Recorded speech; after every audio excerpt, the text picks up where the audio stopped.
Dear students welcome. ਅੱਜ ਦੀ ਇਸ video ਦੇ ਵਿੱਚ ਆਪਣਾ ਜਿਹੜਾ ਟੌਪਿਕ ਹੈ ਉਹ ਹੈ ਸਮੇਟਿਵ ਅਸੈਸਮੈਂਟ। ਸਮੁੱਚਾਤਮਕ ਜਾਂ ਜਿਹੜਾ ਸੰਖੇਪ ਜਾਂ ਇਹਨੂੰ ਯੋਗਾਤਮਕ ਮੁਲਾਂਕਣ ਵੀ ਕਿਹਾ ਜਾਂਦਾ ਹੈ। ਇਹਦਾ ਮੀਨਿੰਗ, ਡੈਫੀਨੇਸ਼ਨਸ, ਕਰੈਕਟਰਿਸਟਿਕਸ, ਮੈਰਿਟਸ, ਡੀਮੈਰਿਟਸ, ਕੋਈ ਟੂਲਸ ਵਗੈਰਾ ਜੋ ਵੀ ਮੀਨਸ ਜਿਹਦੇ ਨਾਲ ਇਹ ਜਿਹੜਾ ਕੁਐਸਚਨ ਆ ਪੂਰਾ ਕੰਪਲੀਟ ਹੁੰਦਾ ਆ। ਹੁਣ ਜਿਹੜਾ ਇਹ ਸਮੇਟਿਵ ਅਸੈਸਮੈਂਟ ਹੈ ਇਹ ਸਾਲ ਦੇ ਐਂਡ ਦੇ ਵਿੱਚ ਬੱਚੇ ਦੀ ਜੋ ਵੀ ਅਸੀਂ ਮੇਜਰਮੈਂਟ ਕੀਤੀ ਹੁੰਦੀ ਹੈ ਉਹਨੂੰ ਦਰਸਾਉਂਦਾ ਹੈ, ਉਹਦੇ ਬਾਰੇ ਦੱਸਦਾ ਹੈ। ਜੋੜਨਾ ਦਾ ਮਤਲਬ ਹੁੰਦਾ ਹੈ ਜਿਸ ਨਾਲ ਵਿਦਿਆਰਥੀ ਦੇ ਸਾਲ ਦੇ ਅੰਤ ਦੇ ਵਿੱਚ ਜੋ ਵੀ ਉਹਨੇ ਟ੍ਰੇਨਿੰਗ ਦੇ ਪ੍ਰੋਸੈਸ ਦੇ ਦੌਰਾਨ, ਲਰਨਿੰਗ ਦੇ ਪ੍ਰੋਸੈਸ ਦੇ ਦੌਰਾਨ ਕੁਝ ਨਾ ਕੁਝ ਸਿੱਖਿਆ ਹੁੰਦਾ ਹੈ। ਇਹ ਕੰਪਲੀਟ ਹੋਈ ਪ੍ਰਕਿਰਿਆ ਬਾਰੇ ਫੈਸਲਾ ਲੈਣ ਨਾਲ ਸੰਬੰਧਿਤ ਹੈ। ਇਹ ਸਾਲ ਦੇ ਐਂਡ ਦੇ ਵਿੱਚ ਆਯੋਜਿਤ ਕੀਤਾ ਜਾਂਦਾ ਹੈ ਤਾਂ ਜੋ ਸਹੀ ਤਰੀਕੇ ਨਾਲ ਜਿਹੜੀ ਅਸੈਸਮੈਂਟ ਆ ਉਹ ਕੀਤੀ ਜਾ ਸਕੇ।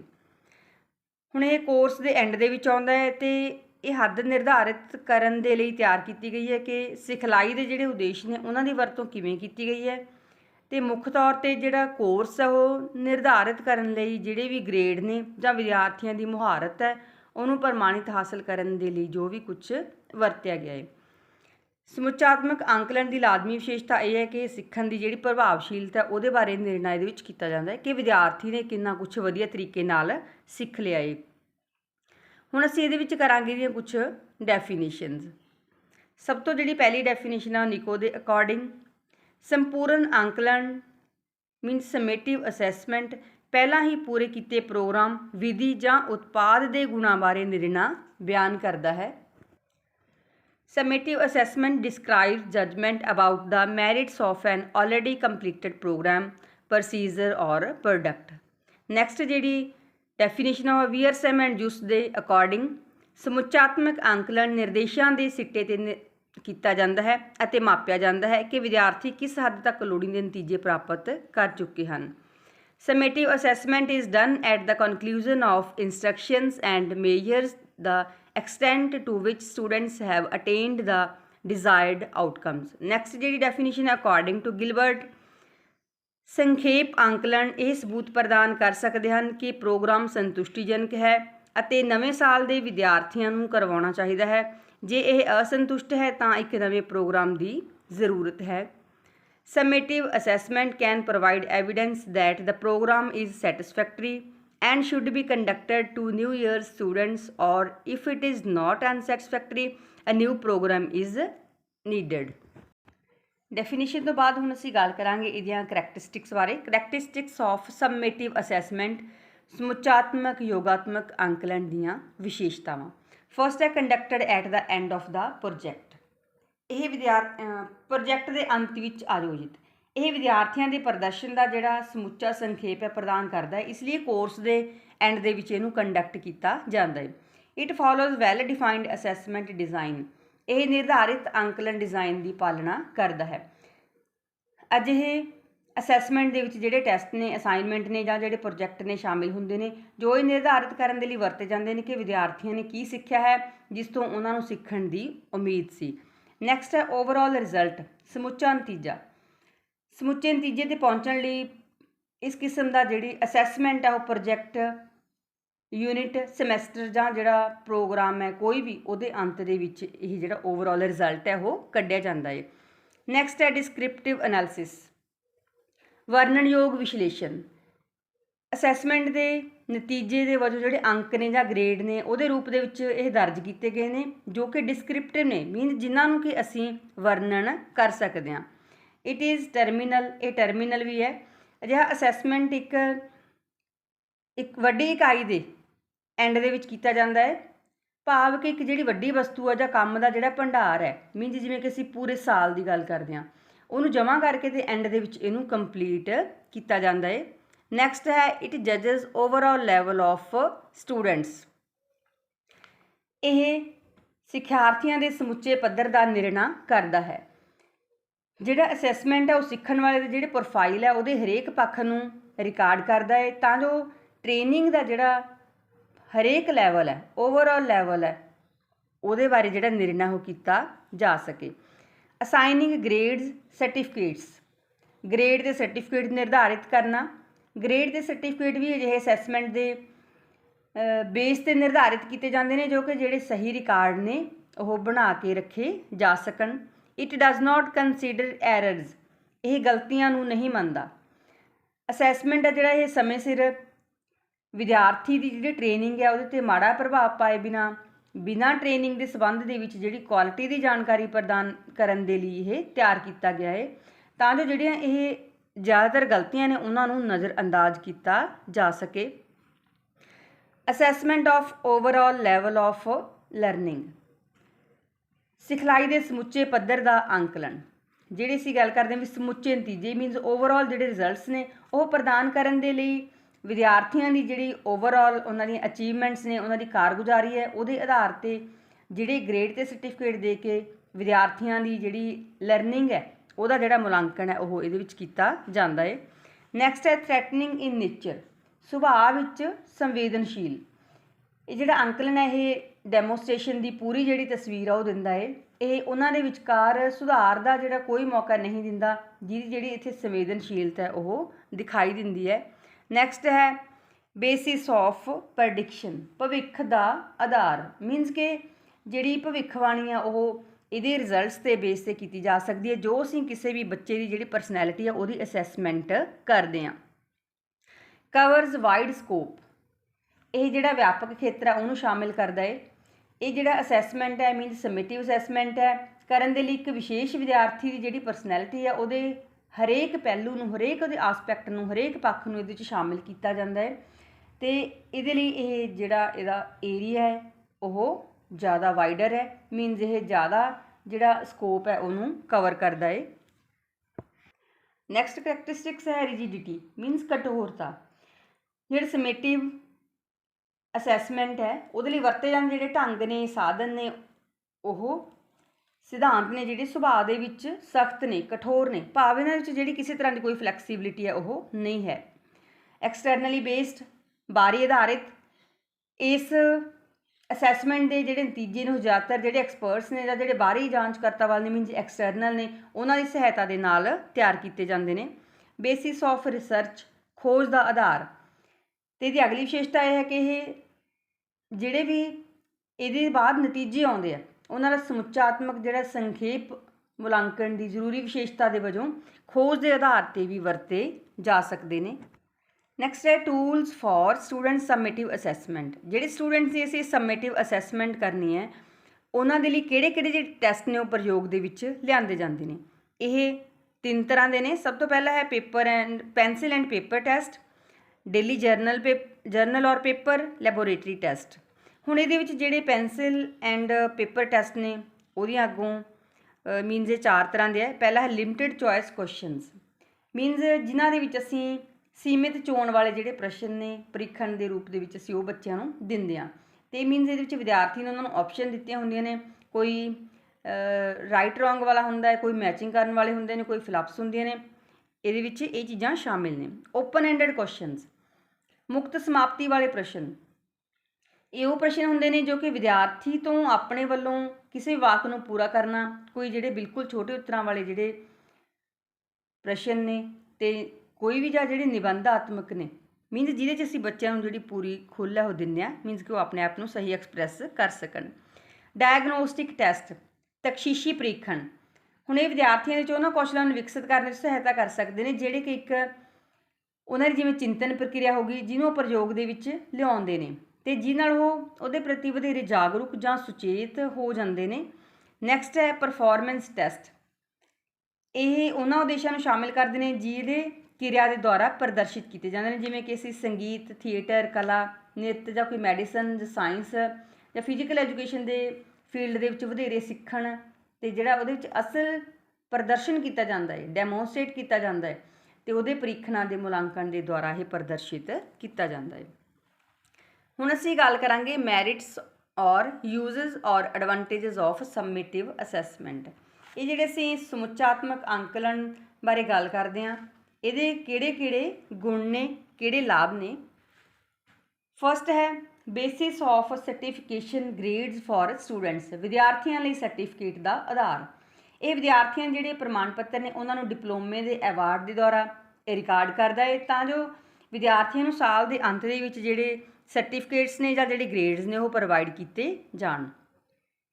To predict future achievement of students, ਵਿਦਿਆਰਥੀਆਂ ਦੇ ਭਵਿੱਖ ਦੀ ਪ੍ਰਾਪਤੀ ਦਾ ਅਨੁਮਾਨ ਲਗਾਉਣਾ, ਮੀਨਸ ਉਹਦੇ ਬਾਰੇ ਜਿਹੜੀ ਭਵਿੱਖਬਾਣੀ ਆ ਉਹ ਕਰਨਾ। ਵਿਦਿਆਰਥੀਆਂ ਦੀਆਂ ਅਗਲੀਆਂ ਪ੍ਰਾਪਤੀਆਂ ਦੇ ਜਿਹੜੇ ਸਮੇਟਿਵ ਅਸੈਸਮੈਂਟ ਹੈ ਇਹਦੇ ਆਧਾਰ 'ਤੇ ਅਸੀਂ ਅਨੁਮਾਨ ਲਗਾ ਸਕਦੇ ਹਾਂ, ਜੋ ਕਿ ਭਵਿੱਖ ਦੇ ਵਿੱਚ ਵੀ ਅਸੀਂ ਬੱਚੇ ਦੇ ਲਈ ਜਿਹੜੀ ਪ੍ਰੈਡਿਕਸ਼ਨ ਆ ਉਹ ਕਰ ਸਕਦੇ ਹਾਂ ਕਿ ਜਿਹੜਾ ਵਿਦਿਆਰਥੀ ਆ ਉਹ ਕਿਸ ਤਰ੍ਹਾਂ ਦਾ ਉਹਦਾ ਲੈਵਲ ਹੈ ਅਤੇ ਉਹਦੇ ਅਕੋਰਡਿੰਗ ਉਹ ਕੀ ਕਰ ਸਕਦਾ ਹੈ। Basis to choose future course, ਭਵਿੱਖ ਦੇ ਕੋਰਸ ਦੀ ਚੋਣ ਕਰਨ ਦਾ ਆਧਾਰ। ਅਜਿਹਾ ਜਿਹੜਾ ਅਸੈਸਮੈਂਟ ਹੈ, ਅੰਕਲਨ ਹੈ, ਮੀਨਸ ਸਮੇਟਿਵ ਅਸੈਸਮੈਂਟ ਹੈ ਜਿਹੜਾ ਉਹ ਵਿਦਿਆਰਥੀਆਂ ਨੂੰ ਉਹਨਾਂ ਦੀਆਂ ਪ੍ਰਾਪਤੀਆਂ ਦਾ ਜਿਹੜਾ ਆਧਾਰ ਹੈ ਉਹ ਪ੍ਰਦਾਨ ਕਰਦਾ ਹੈ, ਜਿਹਦੇ ਬੇਸ 'ਤੇ ਵਿਦਿਆਰਥੀ ਆਪਣੇ ਫਿਊਚਰ ਦੇ ਵਿੱਚ ਉਹਨਾਂ ਨੇ ਕਿਹੜਾ ਕੋਰਸ ਕਰਨਾ ਉਹਨੂੰ ਚੂਜ਼ ਕਰ ਸਕਦੇ ਹੈ। Help us to plan future teaching, ਭਵਿੱਖ ਦੀ ਜਿਹੜੀ ਸਿੱਖਿਆ ਦੀ ਯੋਜਨਾ ਬਣਾਉਣ ਦੇ ਵਿੱਚ ਵੀ ਇਹ ਸਹਾਇਤਾ ਕਰਦਾ ਹੈ। ਵਿਦਿਆਰਥੀਆਂ ਦੀ ਜਿਹੜੀ ਕਾਰਗੁਜ਼ਾਰੀ ਹੈ, ਅਚੀਵਮੈਂਟਸ ਨੇ, ਉਹਨਾਂ ਦੇ ਆਧਾਰ 'ਤੇ ਅਧਿਆਪਕ ਹੈ ਜਿਹੜਾ ਭਵਿੱਖ ਦੇ ਲਈ ਉਹਨਾਂ ਨੇ ਜਿਹੜੀਆਂ ਹਦਾਇਤਾਂ ਨੇ ਵਿਦਿਆਰਥੀਆਂ ਨੂੰ ਦੇਣ ਦੇ ਲਈ, ਜਿਹੜੀਆਂ ਸਟ੍ਰੈਟੇਜੀਜ਼ ਨੇ, ਇੰਸਟਰਕਸ਼ਨਸ ਨੇ, ਉਹਨਾਂ ਦੀ ਜਿਹੜੀ ਯੋਜਨਾ ਉਹ ਵੀ ਅਧਿਆਪਕ ਬਣਾ ਸਕਦਾ ਹੈ। ਜੱਜਮੈਂਟ ਆਫ ਅਚੀਵਿੰਗ ਓਬਜੈਕਟਿਵਸ, ਉਦੇਸ਼ਾਂ ਦੀ ਪ੍ਰਾਪਤੀ ਦਾ ਨਿਰਣਾ, ਇਹ ਨਿਰਣਾ ਕਰਨ ਦੇ ਵਿੱਚ ਵੀ ਸਹਾਇਤਾ ਕਰਦਾ ਹੈ ਕਿ ਜਿਹੜੇ ਸਿੱਖਿਅਕ ਨੇ, ਜਿਹੜੇ ਲਰਨਰਸ ਨੇ, ਉਹਨਾਂ ਦੀਆਂ ਅਚੀਵਮੈਂਟਸ ਦੇ ਆਧਾਰ 'ਤੇ ਜਿਹੜੇ ਉਦੇਸ਼ ਨੇ ਉਹ ਕਿਸ ਹੱਦ ਤੱਕ ਪ੍ਰਾਪਤ ਕੀਤੇ ਜਾਂਦੇ ਨੇ। ਵਾਈਡਰ ਸਕੋਪ, ਵਿਆਪਕ ਖੇਤਰ, ਇਹ ਜਿਹੜਾ ਵਾਈਡਰ ਸਕੋਪ ਹੈ ਉਹ ਫੋਲੋ ਕਰਦਾ ਹੈ ਕਿਉਂਕਿ ਇਹਦੇ ਵਿੱਚ ਜਿਹੜੇ ਨਤੀਜੇ ਨੂੰ ਭਵਿੱਖ ਦੀ ਸਫਲਤਾ ਦੇ ਲਈ ਕੋਈ ਜਿਹੜੀ ਕਲਾਸੀਫਿਕੇਸ਼ਨ, ਕੋਈ ਪਲੇਸਮੈਂਟ ਹੋਣੀ ਹੈ ਜਾਂ ਜਿਹੜੀ ਕੋਈ ਪ੍ਰੈਡਿਕਸ਼ਨ ਹੈ ਉਹਦੇ ਲਈ ਇਹ ਵਰਤੇ ਜਾਂਦੇ ਨੇ। ਨੈਕਸਟ ਹੈ ਯੂਜ਼ਡ ਫॉर ਕਲਾਸੀਫਿਕੇਸ਼ਨ, ਵਰਗੀਕਰਨ ਦੇ ਲਈ ਵੀ ਇਹਨੂੰ ਵਰਤਿਆ ਜਾਂਦਾ ਹੈ। ਜਿਹੜਾ ਇਹ ਸਮੇਟਿਵ ਅਸੈਸਮੈਂਟ ਹੈ ਇਹਦੇ ਨਤੀਜੇ ਵਿਦਿਆਰਥੀਆਂ ਦੇ ਵਰਗੀਕਰਨ ਦੇ ਲਈ ਲਾਭਕਾਰੀ ਹੁੰਦੇ ਨੇ, ਜੋ ਕਿ ਉਹਨਾਂ ਦੀ ਅਚੀਵਮੈਂਟਸ ਦੇ ਉੱਪਰ ਆਧਾਰਿਤ ਹੁੰਦੇ ਨੇ। ਮੀਨਜ਼ ਜਿਸ ਤਰ੍ਹਾਂ ਦੇ ਜਿਹੜੇ ਬੱਚੇ ਨੇ ਉਹਨਾਂ ਦੀ ਅਚੀਵਮੈਂਟ ਹੋਏਗੀ ਉਹਦੇ ਅਕੋਰਡਿੰਗ ਅਸੀਂ ਵਿਦਿਆਰਥੀਆਂ ਦੀ ਜਿਹੜੀ ਕਲਾਸੀਫਿਕੇਸ਼ਨ ਆ ਉਹ ਕਰ ਸਕਦੇ ਹਾਂ। ਪੋਜ਼ੀਟਿਵ ਇਨ ਨੇਚਰ, ਸੁਭਾਅ ਪੱਖੋਂ ਸਕਾਰਾਤਮਕ, ਜਿਹੜਾ ਇਹ ਸਮੇਟਿਵ ਅਸੈਸਮੈਂਟ ਹੈ ਇਹ ਸੁਭਾਅ ਦੇ ਪੱਖੋਂ, ਨੇਚਰ ਦੇ ਪੱਖੋਂ ਇਹ ਪੋਜ਼ੀਟਿਵ ਵੀ ਹੈ ਕਿਉਂਕਿ ਇਹ ਦੱਸ ਸਕਦਾ ਹੈ ਕਿ ਜਿਹੜਾ ਵਿਦਿਆਰਥੀ ਉਹ ਕੀ ਕਰ ਸਕਦਾ ਹੈ, ਕੀ ਨਹੀਂ ਕਰ ਸਕਦਾ। ਮੀਨਜ਼ ਵਿਦਿਆਰਥੀ ਬਾਰੇ ਜਿਹੜੀ ਸਹੀ ਪ੍ਰੈਡਿਕਸ਼ਨ ਹੈ ਉਹ ਕਰ ਸਕਦਾ ਹੈ, ਮੀਨਜ਼ ਸਹੀ ਜਿਹੜੀ ਜਾਣਕਾਰੀ ਹੈ ਵਿਦਿਆਰਥੀ ਬਾਰੇ ਇਹ ਦਿੰਦਾ ਹੈ। ਨੌਲੇਜ ਆਫ ਪ੍ਰੋਗਰੈਸ, ਤਰੱਕੀ ਦਾ ਗਿਆਨ, ਵਿਦਿਆਰਥੀ ਦੀ ਜਿਹੜੀ ਤਰੱਕੀ ਹੈ ਉਹਦੀ ਜਿਹੜੀ ਇਵੈਲਿਊਸ਼ਨ ਹੈ ਉਹਦਾ ਸਮੇਟਿਵ ਅਸੈਸਮੈਂਟ ਦੇ ਨਤੀਜਿਆਂ ਦੇ ਅਨੁਸਾਰ ਅਸੀਂ ਪਤਾ ਲਗਾ ਸਕਦੇ ਹਾਂ। ਇਹ ਗ੍ਰੇਡਿੰਗ ਲਈ ਜਿਹੜਾ ਆਧਾਰ ਹੈ ਉਹਦੇ ਵਜੋਂ ਵੀ ਕੰਮ ਕਰਦਾ ਹੈ। ਮੀਨਜ਼ ਜਿਸ ਤਰ੍ਹਾਂ ਜਿਹੜਾ ਬੱਚਾ ਹੈ ਉਹਦੀ ਪ੍ਰੋਗਰੈਸ ਦੀ ਸਾਨੂੰ ਨੌਲੇਜ ਪਤਾ ਲੱਗੇਗੀ, ਉਹਦੇ ਅਕੋਰਡਿੰਗ ਹੀ ਅਸੀਂ ਉਹਨੂੰ ਜਿਹੜਾ ਗ੍ਰੇਡ ਹੈ ਉਹ ਦੇਵਾਂਗੇ। Comparison of groups becomes easy, ਸਮੂਹਾਂ ਦੀ ਜਿਹੜੀ ਤੁਲਨਾ ਉਹ ਵੀ ਸੌਖੀ ਹੋ ਜਾਂਦੀ ਹੈ। ਵਿਦਿਆਰਥੀਆਂ ਦੀ ਜਿਹੜੀਆਂ ਅਚੀਵਮੈਂਟਸ ਨੇ ਉਹਨਾਂ ਦੀਆਂ ਜਿਹੜੀਆਂ ਜ਼ਰੂਰਤਾਂ ਨੇ ਉਹਦੇ ਅਕੋਰਡਿੰਗ ਹੀ ਦਰਜ ਕੀਤੀਆਂ ਜਾਂਦੀਆਂ ਨੇ ਅਤੇ ਤੁਲਨਾ ਕਰਨ ਦੀ ਜਿਹੜੀ ਪ੍ਰਕਿਰਿਆ ਉਹ ਵੀ ਸੌਖੀ ਹੋ ਜਾਂਦੀ ਹੈ ਕਿਉਂਕਿ ਅਸੀਂ ਕੰਪੇਅਰ ਕਰ ਸਕਦੇ ਹਾਂ ਕਿ ਭਾਵੇਂ ਅਸੀਂ ਵਿਦਿਆਰਥੀਆਂ ਦਾ ਗਰੁੱਪ ਹੈ, ਭਾਵੇਂ ਇੱਕ ਇੰਡੀਵਿਜੂਅਲ ਹੈ, ਕਿ ਕਿਹੜਾ ਜਿਹੜਾ ਵਿਦਿਆਰਥੀ ਹੈ ਉਹ ਕਿਸ ਤਰ੍ਹਾਂ ਦੇ ਲੈਵਲ ਦੇ ਉੱਪਰ ਸਟੈਂਡ ਕਰ ਰਿਹਾ ਹੈ। ਨੈਕਸਟ ਹੈ helps to begin the new course. ਅਗਲਾ ਜਿਹੜਾ ਯੂਜ਼ ਹੈ ਸਮੇਟਿਵ ਅਸੈਸਮੈਂਟ ਦਾ ਇਹ ਹੈ ਕਿ ਇਹ ਨਵੇਂ ਕੋਰਸ ਨੂੰ ਸ਼ੁਰੂ ਕਰਨ ਦੇ ਵਿੱਚ ਸਹਾਇਤਾ ਕਰਦਾ ਹੈ। ਮੀਨਜ਼ ਜਿਹੜਾ ਟੀਚਿੰਗ ਲਰਨਿੰਗ ਪ੍ਰੋਸੈਸ ਦਾ ਇਹਦੇ ਵਿੱਚ ਪੂਰਾ ਜਿਹੜਾ ਨਤੀਜਾ ਹੈ, ਪੂਰਾ ਜਿਹੜਾ ਰਿਜ਼ਲਟ ਹੈ ਉਹ ਇਹਦੇ ਦੁਆਰਾ ਦਿੱਤਾ ਜਾਂਦਾ ਹੈ, ਜਿਹਦੇ ਨਾਲ ਜਿਹੜੇ ਨਵੇਂ ਕੋਰਸ ਨੇ ਉਹਨਾਂ ਨੂੰ ਸ਼ੁਰੂਆਤ ਕਰਨ ਦੇ ਆਧਾਰ ਦੇ ਵਜੋਂ ਵੀ ਅਸੀਂ ਅਪਣਾ ਸਕਦੇ ਹਾਂ ਕਿ ਜਿਹੜਾ ਕੋਰਸ ਹੈ ਵਿਦਿਆਰਥੀਆਂ ਦੇ ਲਈ ਕਿੰਨਾ ਕੁ ਬੈਨੀਫਿਸ਼ੀਅਲ ਰਿਹਾ, ਅਸੀਂ ਉਹਦੇ ਅਕੋਰਡਿੰਗ ਜਿਹੜਾ ਨਵਾਂ ਕੋਰਸ ਹੈ ਉਹਨੂੰ ਸ਼ੁਰੂ ਕਰ ਸਕਦੇ ਹਾਂ। ਇਕੋਨੋਮਿਕਲ ਇਨ ਨੇਚਰ, ਸੁਭਾਅ ਦੇ ਵਿੱਚ ਆਰਥਿਕ, ਮੀਨਜ਼ ਸਸਤਾ ਹੈ। ਪ੍ਰਬੰਧ ਦੇ ਨਾਲ ਨਾਲ ਜਿਹੜਾ ਟੀਚਿੰਗ ਅਤੇ ਨਾਨ ਟੀਚਿੰਗ ਦੇ ਜਿਹੜੇ ਹੋਰ ਕੰਮ ਨੇ ਉਹਨਾਂ ਨੂੰ ਘਟਾ ਦਿੱਤਾ ਜਾਂਦਾ ਹੈ ਅਤੇ ਜਿਹਦੇ ਨਾਲ ਟਾਈਮ ਅਤੇ ਜਿਹੜੀ ਐਨਰਜੀ ਹੈ ਉਹਦੀ ਬੱਚਤ ਹੁੰਦੀ ਹੈ। ਨੈਕਸਟ ਹੈ ਹੈਲਪਸ ਟੂ ਫਾਈਂਡ ਇਫੈਕਟਿਵਨੈਸ, ਪ੍ਰਭਾਵ ਨੂੰ ਜਾਂ ਪ੍ਰਭਾਵਸ਼ੀਲਤਾ ਨੂੰ ਲੱਭਣ ਦੇ ਵਿੱਚ ਸਹਾਇਤਾ ਕਰਦਾ ਹੈ। ਇਹ ਜਿਹੜੇ ਟੀਚਰਸ ਨੇ ਅਤੇ ਜਿਹੜੇ ਇੰਸਟਰਕਸ਼ਨਸ ਨੇ ਉਹਨਾਂ ਨੂੰ ਹੋਰ ਜਿਹੜੀ ਸਟਰੈਂਥਨ ਹੈ, ਜਿਹੜੀ ਮਜ਼ਬੂਤੀ ਹੈ ਉਹ ਪ੍ਰਦਾਨ ਕਰਦਾ ਹੈ। ਅਜਿਹੀ ਜਿਹੜੀ ਪ੍ਰਕਿਰਿਆ ਉਹ ਕੁਸ਼ਲਤਾ ਵਿੱਚ, ਮੀਨਜ਼ ਜਿਹੜੀ ਕੰਮ ਕਰਨ ਦੀ ਐਫੀਸ਼ੀਐਂਸੀ ਹੈ ਉਹਦੇ ਵਿੱਚ ਹੋਰ ਸੁਧਾਰ ਲੈ ਕੇ ਆਉਂਦੀ ਹੈ। ਇਟ ਇਜ਼ ਵੈਲ ਡਿਫਾਈਨਡ, ਇਹ ਚੰਗੀ ਤਰ੍ਹਾਂ ਪਰਿਭਾਸ਼ਿਤ ਹੈ। ਜਿਹੜਾ ਸਮੇਟਿਵ ਅਸੈਸਮੈਂਟ ਹੈ ਇਹਦੇ ਲਈ ਅਪਣਾਏ ਗਏ ਜਿਹੜੇ ਮਾਪਦੰਡ ਨੇ, ਸਟੈਂਡਰਡਸ ਨੇ ਉਹ ਚੰਗੀ ਤਰ੍ਹਾਂ ਡਿਫਾਈਨ ਕੀਤੇ ਗਏ ਨੇ ਤੇ ਇਸ ਪ੍ਰਕਿਰਿਆ ਦੇ ਲਈ ਇਹ ਇੱਕ ਜਿਹੜੀ ਵਿਆਪਕ ਪਹੁੰਚ ਹੈ, ਕੰਪਰੀਹੈਂਸਿਵ ਅਪਰੋਚ ਹੈ, ਉਹਦਾ ਪਾਲਣ ਇਹਦੇ ਵਿੱਚ ਕੀਤਾ ਜਾਂਦਾ ਹੈ। ਨੈਕਸਟ ਇਜ਼ ਟਾਈਮ ਸੇਵਿੰਗ, ਸਮੇਂ ਦੀ ਬਚਤ। ਇਹ ਸਮੇਂ ਤੇ ਊਰਜਾ ਦੀ ਬਚਤ ਵੀ ਹੁੰਦੀ ਹੈ ਇਸ ਟੈਕਨੀਕ ਦੇ ਦੁਆਰਾ, ਜਿਹਦੇ ਤਹਿਤ ਜਿਹੜੇ ਵਿਦਿਆਰਥੀ ਨੇ ਉਹਨਾਂ ਦੀ ਕੁਸ਼ਲਤਾ ਨੂੰ ਦਰਸਾਉਣ ਦੇ ਲਈ ਜਿਹੜੀਆਂ ਸਾਲਾਨਾ ਰਿਪੋਰਟਾਂ ਨੇ ਉਹ ਤਿਆਰ ਕੀਤੀਆਂ ਜਾਂਦੀਆਂ ਨੇ। ਨੈਕਸਟ ਹੁਣ ਅਸੀਂ ਗੱਲ ਕਰਾਂਗੇ ਇਹਦੀਆਂ ਡੀਮੈਰਿਟਸ ਔਰ ਲਿਮਿਟੇਸ਼ਨਸ ਆਫ ਸਮੇਟਿਵ ਅਸੈਸਮੈਂਟ। ਸਭ ਤੋਂ ਪਹਿਲਾਂ ਹੈ ਇਹ ਟੀਚਰ ਸੈਂਟਰਡ ਹੈ, ਮੀਨਸ ਅਧਿਆਪਕ ਕੇਂਦਰਿਤ ਹੈ। ਇੱਕ ਵਾਰ ਜਿਹੜਾ ਪ੍ਰੋਜੈਕਟ ਹੈ ਉਹ ਪੂਰਾ ਹੋ ਜਾਣ 'ਤੇ ਉਹਦੇ ਵਿੱਚ ਜਿਹੜੀਆਂ ਹੋਰ ਇੰਪਰੂਵਮੈਂਟਸ ਨੇ ਜਾਂ ਜਿਹੜੀਆਂ ਚੇਂਜਸ ਨੇ ਉਹ ਨਹੀਂ ਕੀਤੀਆਂ ਜਾ ਸਕਦੀਆਂ। ਇਸ ਲਈ ਜਿਹੜਾ ਅਧਿਆਪਕ ਹੈ ਕਈ ਵਾਰ ਉਹ ਸਮੇਟਿਵ ਅਸੈਸਮੈਂਟ ਦੇ ਲਈ ਆਪਣਾ ਜਿਹੜਾ ਪੱਖਪਾਤੀ ਬਿਹੇਵੀਅਰ ਹੈ ਉਹਨੂੰ ਵੀ ਇਹ ਅਪਣਾ ਸਕਦਾ ਹੈ। ਇਸ ਕਰਕੇ ਇਹਦੇ ਵਿੱਚ ਜਿਹੜੀ ਕੋਈ ਮੋਡੀਫਿਕੇਸ਼ਨ ਨਹੀਂ ਹੁੰਦੀ, ਕਿਉਂਕਿ ਅਧਿਆਪਕ 'ਤੇ ਹੀ ਡਿਪੈਂਡ ਕਰਦਾ ਹੈ ਉਹ ਕਿ ਕਿਸ ਵਿਅਕਤੀ ਨੂੰ ਕਿਸ ਤਰ੍ਹਾਂ ਦਾ ਜਿਹੜਾ ਗ੍ਰੇਡ ਹੈ ਉਹ ਪ੍ਰੋਵਾਈਡ ਕਰਨਾ ਚਾਹੁੰਦਾ ਹੈ। ਰਿਡਿਊਸਸ ਕ੍ਰੀਏਟੀਵਿਟੀ, ਇਹ ਰਚਨਾਤਮਕਤਾ ਨੂੰ ਵੀ ਘਟਾਉਂਦਾ ਹੈ। ਵਿਦਿਆਰਥੀਆਂ ਨੂੰ ਸੁਧਾਰ ਕਰਨ ਦੀ ਇਹਦੇ ਵਿੱਚ ਕੋਈ ਆਗਿਆ ਨਹੀਂ ਹੈ। ਇਹ ਵਿਦਿਆਰਥੀਆਂ ਦੀ ਜਿਹੜੀ ਕ੍ਰੀਏਟੀਵਿਟੀ ਹੈ ਉਹ ਸਹੀ ਤਰੀਕੇ ਨਾਲ ਪੈਦਾ ਨਹੀਂ ਕਰ ਸਕਦਾ। ਲੈਸ ਫਲੈਕਸੀਬਲ, ਘੱਟ ਲਚਕਦਾਰ। ਇੱਕ ਵਾਰ ਜਿਹੜੇ ਰਿਜ਼ਲਟ ਦੀ ਤਿਆਰੀ ਹੋਣ 'ਤੇ ਜਿਹੜੇ ਰਿਜ਼ਲਟ ਨੇ ਉਹ ਬਦਲਣ ਦੀ ਪੋਸੀਬਿਲਿਟੀ ਘੱਟ ਹੁੰਦੀ ਹੈ। ਇਸ ਕਰਕੇ ਇਹ ਸੁਭਾਅ ਦੇ ਵਿੱਚ ਸਖਤ ਹੈ ਅਤੇ ਕਿਸੇ ਤਰ੍ਹਾਂ ਦੀ ਜਿਹੜੀ ਇਹਦੇ ਵਿੱਚ ਕੋਈ ਫਲੈਕਸੀਬਿਲਿਟੀ ਹੈ ਉਹ ਨਹੀਂ ਪਾਈ ਜਾਂਦੀ।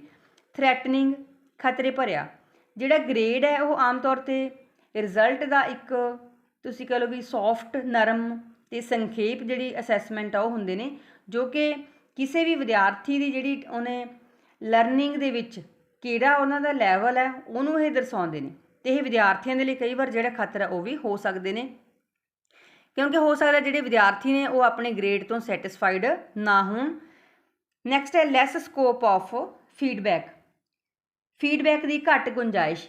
ਵਿਦਿਆਰਥੀਆਂ ਨੂੰ ਪੜ੍ਹਾਉਣ ਦੀ ਪ੍ਰਕਿਰਿਆ ਦੇ ਦੌਰਾਨ ਜਿਹੜੀ ਸੁਧਾਰ ਦੀ ਸੰਭਾਵਨਾ ਹੈ ਉਹ ਘੱਟ ਹੁੰਦੀ ਹੈ ਅਤੇ ਇਹ ਫੀਡਬੈਕ ਦੀ ਜਿਹੜੀ ਗੁੰਜਾਇਸ਼ ਹੈ ਉਹਨੂੰ ਵੀ ਘਟਾਉਂਦਾ ਹੈ, ਕਿਉਂਕਿ ਅਸੀਂ ਵਿਦਿਆਰਥੀਆਂ ਨੂੰ ਇਹਦੇ ਵਿੱਚ ਫਿਰ ਕਿਸੇ ਤਰ੍ਹਾਂ ਦੀ ਜਿਹੜੀ ਫੀਡਬੈਕ ਹੈ ਉਹ ਪ੍ਰੋਵਾਈਡ ਨਹੀਂ ਕਰ ਸਕਦੇ, ਕਿਉਂਕਿ ਜਦੋਂ ਉਹਨਾਂ ਨੂੰ ਜਿਹੜਾ ਇੰਪਰੂਵਮੈਂਟ ਦਾ ਮੌਕਾ ਹੈ ਉਹ ਸਮੇਟਿਵ ਅਸੈਸਮੈਂਟ ਦੇ ਦੁਆਰਾ ਨਹੀਂ ਦਿੱਤਾ ਜਾਂਦਾ, ਕਿਉਂਕਿ ਇਹਦਾ ਸਾਲ ਦੇ ਐਂਡ ਦੇ ਵਿੱਚ ਹੀ ਹੋਣੀ ਹੈ।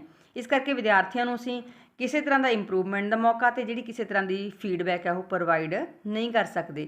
ਨੈਕਸਟ ਹੈ ਨੋਨ ਰੈਮੀਡੀਅਲ, ਮੀਨਸ ਕਿ ਸੁਭਾਅ ਦੇ ਵਿੱਚ ਇਹ ਕੀ ਹੈ, ਗੈਰ ਉਪਚਾਰੀ ਹੈ। ਮੀਨਸ ਕਿਸੇ ਤਰ੍ਹਾਂ ਦਾ ਜਿਹੜਾ ਸਮੱਸਿਆ ਦਾ ਹੱਲ ਹੈ ਉਹ ਇਹਦੇ ਦੁਆਰਾ ਨਹੀਂ ਲੱਭਿਆ ਜਾਂਦਾ, ਕਿਉਂਕਿ ਜਦੋਂ ਅਸੀਂ ਗੱਲ ਕਰਨ ਕਿ ਜਿਹੜੇ ਵਿਦਿਆਰਥੀ ਨੇ ਉਹਨਾਂ ਦੀਆਂ ਸਮੱਸਿਆਵਾਂ ਦਾ ਹੱਲ ਲੱਭਣਾ ਜ਼ਰੂਰੀ ਹੁੰਦਾ ਹੈ। ਬਟ ਜਿਹੜੀ ਸਮੇਟਿਵ ਅਸੈਸਮੈਂਟ ਹੈ ਇਹ ਨੋਨ ਰੈਮੀਡੀਅਲ ਹੈ, ਮੀਨਸ ਕਿ ਇਹ ਬੱਚਿਆਂ ਦੇ ਜਿਹੜੇ ਸਮੱਸਿਆਵਾਂ ਨੇ ਅਤੇ ਉਹਨਾਂ ਦੇ ਜਿਹੜੇ ਹੱਲ ਨੇ ਉਹ ਨਹੀਂ ਲੱਭਦੀਆਂ, ਕਿਉਂਕਿ ਸਾਲ ਦੇ ਐਂਡ ਦੇ ਵਿੱਚ ਜਦੋਂ ਅਸੀਂ ਇੱਕੋ ਟਾਈਮ ਬੱਚੇ ਦੀ ਇਵੈਲਿਊਸ਼ਨ ਕਰਾਂਗੇ ਤਾਂ ਜਿਹੜੇ ਇਹ ਬੱਚੇ ਦੇ ਪ੍ਰੋਬਲਮਸ ਨੇ ਉਹਨਾਂ ਨੂੰ ਸੋਲਵ ਕਰਨ ਦੀ ਕੋਈ ਜਿਹੜੀ ਥਾਂ ਹੈ ਉਹ ਨਹੀਂ ਰਹੇਗੀ। ਨੈਕਸਟ ਹੈ ਕੋਗਨੀਟਿਵ ਇਨ ਨੇਚਰ, ਸੁਭਾਅ ਦੇ ਵਿੱਚ ਬੌਧਿਕ। ਇਹ ਜਿਹੜੀ ਸਮੇਟਿਵ ਅਸੈਸਮੈਂਟ ਹੈ ਵਿਦਿਆਰਥੀਆਂ ਦੇ ਜਿਹੜਾ ਅੰਡਰਸਟੈਂਡਿੰਗ ਦਾ ਲੈਵਲ ਹੈ ਉਹਦੀ ਵੀ ਅਸੈਸਮੈਂਟ ਇਹਦੇ ਦੁਆਰਾ ਕੀਤੀ ਜਾਂਦੀ ਹੈ, ਜੋ ਕਿ ਜ਼ਿਆਦਾਤਰ ਸੁਭਾਅ ਦੇ ਵਿੱਚ ਸੰਵੇਦਨਸ਼ੀਲ ਹੁੰਦੀ ਹੈ ਅਤੇ ਇਹ ਸਿੱਖਣ ਦੇ ਜਿਹੜੇ ਦੂਸਰੇ ਡੋਮੇਨ ਨੇ ਉਹਨਾਂ ਨੂੰ ਵੀ ਇਹ ਨਜ਼ਰਅੰਦਾਜ਼ ਕਰਦੀ ਹੈ। ਮੀਨਸ ਇਹਦੇ ਵਿੱਚ ਜਿਹੜੇ ਲਰਨਿੰਗ ਦੇ ਹੋਰ ਡੋਮੇਨਸ ਨੇ ਉਹਨਾਂ ਨੂੰ ਧਿਆਨ ਦੇ ਵਿੱਚ ਨਹੀਂ ਰੱਖਿਆ ਜਾਂਦਾ। ਨੋ ਬੇਸਿਸ ਫਾਰ ਇੰਪਰੂਵਮੈਂਟ, ਸੁਧਾਰ ਦਾ ਕੋਈ ਆਧਾਰ ਨਹੀਂ। ਸਾਲ ਦੇ ਐਂਡ ਦੇ ਵਿੱਚ ਜਦੋਂ ਅਸੀਂ ਵਿਦਿਆਰਥੀਆਂ ਦੀ ਅਸੈਸਮੈਂਟ ਕਰਦੇ ਹਾਂ ਅਤੇ ਉਸ ਤੋਂ ਬਾਅਦ ਅਸੀਂ ਨਾਲ ਦੀ ਨਾਲ ਬੱਚਿਆਂ ਦੀ ਗ੍ਰੇਡਿੰਗ ਕਰ ਦਿੰਦੇ ਹਾਂ ਅਤੇ ਗ੍ਰੇਡਿੰਗ ਤੋਂ ਬਾਅਦ ਅਸੀਂ ਕੋਈ ਵੀ ਜਿਹੜੀ ਉਹਦੇ ਵਿੱਚ ਸੁਧਾਰ ਹੈ ਉਹ ਨਹੀਂ ਕਰ ਸਕਦੇ, ਕਿਉਂਕਿ ਜਿਹੜੇ ਵਿਦਿਆਰਥੀ ਨੇ ਹੋ ਸਕਦਾ ਉਹਨਾਂ ਜਿਹੜੀਆਂ ਅਚੀਵਮੈਂਟਸ ਨੇ ਉਹਨਾਂ ਦੇ ਵਿੱਚ ਕੁਛ ਵਾਧਾ ਹੋਇਆ ਹੋਵੇ, ਜਾਂ ਕਿਸੇ ਵਿਦਿਆਰਥੀ ਕਿਸੇ ਰੀਜ਼ਨ ਕਰਕੇ ਫਾਈਨਲ ਪੇਪਰਾਂ ਦੇ ਵਿੱਚ ਆਪਣੀ ਜਿਹੜੀ ਕਾਰਗੁਜ਼ਾਰੀ ਉਹ ਵਧੀਆ ਨਾ ਦੇ ਸਕਿਆ ਹੋਵੇ। ਬਟ ਅਸੀਂ ਉਹਦੇ ਵਿੱਚ ਇਹ ਗੱਲਾਂ ਨਹੀਂ ਦੇਖਾਂਗੇ। ਅਸੀਂ ਜੋ ਬੱਚੇ ਨੇ ਸਾਲ ਦੇ ਐਂਡ ਦੇ ਵਿੱਚ ਕੀਤਾ ਅਸੀਂ ਉਹਦੇ ਬੇਸ 'ਤੇ ਹੀ ਜਿਹੜੀ ਇਵੈਲਿਊਸ਼ਨ ਹੈ, ਅਸੈਸਮੈਂਟ ਹੈ ਉਹ ਬੱਚੇ ਦੀ ਕਰਦੇ ਹਾਂ। ਨੈਕਸਟ ਇਹਦੇ ਵਿੱਚ 9th ਪੁਆਇੰਟ ਹੈ ਲੈਸ ਮੋਟੀਵੇਟਿੰਗ, ਇਹ ਘੱਟ ਪ੍ਰੇਰਨਾਦਾਇਕ ਹੈ। ਇਹ ਘੱਟ ਸੁਧਾਰ ਅਤੇ ਜਿਹੜੀ ਫੀਡਬੈਕ ਹੈ ਉਹ ਵਿਦਿਆਰਥੀਆਂ ਦੀ ਜਿਹੜੀ ਪ੍ਰੇਰਨਾ ਉਹਨੂੰ ਘਟਾਉਂਦਾ ਹੈ। ਮੀਨਸ ਨਾ ਤਾਂ ਬੱਚੇ ਨੂੰ ਇੰਪਰੂਵਮੈਂਟ ਦਾ ਮੌਕਾ ਹੈ ਅਤੇ ਨਾ ਹੀ ਉਹਨਾਂ ਨੂੰ ਕੋਈ ਫੀਡਬੈਕ ਪ੍ਰੋਵਾਈਡ ਕੀਤੀ ਜਾਂਦੀ ਹੈ, ਅਤੇ ਇਹਦੇ ਅਕੋਰਡਿੰਗ ਹੀ ਜਿਹੜੇ ਵਿਦਿਆਰਥੀ ਨੇ ਉਹਨਾਂ ਨੂੰ ਜਿਹੜੀ ਮੋਟੀਵੇਸ਼ਨ ਹੈ ਉਹ ਸਹੀ ਤਰੀਕੇ ਜਿਹੜੀ ਪ੍ਰਦਾਨ ਹੈ ਉਹ ਇਹਦੇ ਦੁਆਰਾ ਨਹੀਂ ਕੀਤੀ ਜਾਂਦੀ। End result is the final result, ਜਿਹੜਾ ਅੰਤਿਮ ਨਤੀਜਾ ਉਹੀ ਅੰਤਿਮ ਹੈ। ਅੰਤਿਮ ਨਤੀਜਾ ਹੁੰਦਾ ਮੀਨਸ ਜਿਹੜਾ ਐਂਡ 'ਤੇ ਅਸੀਂ ਰਿਜ਼ਲਟ ਕੱਢਦੇ ਹਾਂ, ਜੋ ਕਿ ਪੋਜ਼ੀਟਿਵ ਵੀ ਹੋ ਸਕਦਾ ਹੈ, ਨੈਗੇਟਿਵ ਵੀ ਹੋ ਸਕਦਾ ਹੈ। ਸਿਰਫ ਉਸੇ ਨੂੰ ਹੀ ਜਿਹੜਾ ਐਂਡ ਵਾਲਾ ਰਿਜ਼ਲਟ ਹੈ ਉਹ ਮੰਨਿਆ ਜਾਏਗਾ। ਇਹਦੇ ਵਿੱਚ ਜਿਹੜੇ ਵਿਦਿਆਰਥੀ ਨੇ ਉਹਨਾਂ ਦੀਆਂ ਜਿਹੜੀਆਂ ਪ੍ਰੋਬਲਮਸ ਨੇ ਜਿਵੇਂ ਕਿ ਅਸੀਂ ਹੁਣ ਪਹਿਲਾਂ ਮੈਂ ਐਗਜ਼ਾਮਪਲ ਦਿੱਤੀ ਸੀ ਤੁਹਾਨੂੰ ਕਿ ਹੋ ਸਕਦਾ ਵਿਦਿਆਰਥੀ ਫਾਈਨਲ ਪੇਪਰਾਂ ਦੇ ਦੌਰਾਨ ਜਿਹੜੀ ਵਧੀਆ ਐਗਜ਼ਾਮ ਉਹ ਨਾ ਦੇ ਸਕਿਆ ਹੋਵੇ, ਉਸ ਗੱਲ ਨੂੰ ਧਿਆਨ ਵਿੱਚ ਨਹੀਂ ਰੱਖਿਆ ਜਾਂਦਾ। ਵਿਦਿਆਰਥੀ ਦੀ ਜਿਹੜੀ ਪੂਰੇ ਸਾਲ ਦੀ ਪਹਿਲਾਂ ਵਾਲੀ ਅਚੀਵਮੈਂਟਸ ਨੇ, ਉਹਦੀ ਜਿਹੜੀ ਕਾਰਗੁਜ਼ਾਰੀ ਹੈ ਉਹ ਨਹੀਂ ਦੇਖੀ ਜਾਏਗੀ, ਸਿਰਫ ਜਿਹੜਾ ਐਂਡ ਵਾਲਾ ਰਿਜ਼ਲਟ ਹੈ ਉਹੀ ਫਾਈਨਲ ਹੋਏਗਾ। ਡੀਅਰ ਸਟੂਡੈਂਟਸ, ਮੈਂ ਉਮੀਦ ਕਰਦੀ ਹਾਂ ਕਿ ਜਿਹੜਾ ਇਹ ਸਮੇਟਿਵ ਅਸੈਸਮੈਂਟ ਵਾਲਾ ਟੌਪਿਕ ਹੈ ਤੁਹਾਨੂੰ ਕਲੀਅਰ ਹੋ ਗਿਆ ਹੋਵੇਗਾ। ਨੈਕਸਟ ਜਿਹੜੀ ਡਾਇਗਨੋਸਟਿਕ ਅਸੈਸਮੈਂਟ ਹੈ ਉਹ ਨੈਕਸਟ ਵੀਡੀਓ ਦੇ ਵਿੱਚ ਅਸੀਂ ਡਿਸਕਸ ਕਰਾਂਗੇ। Thanks for watching.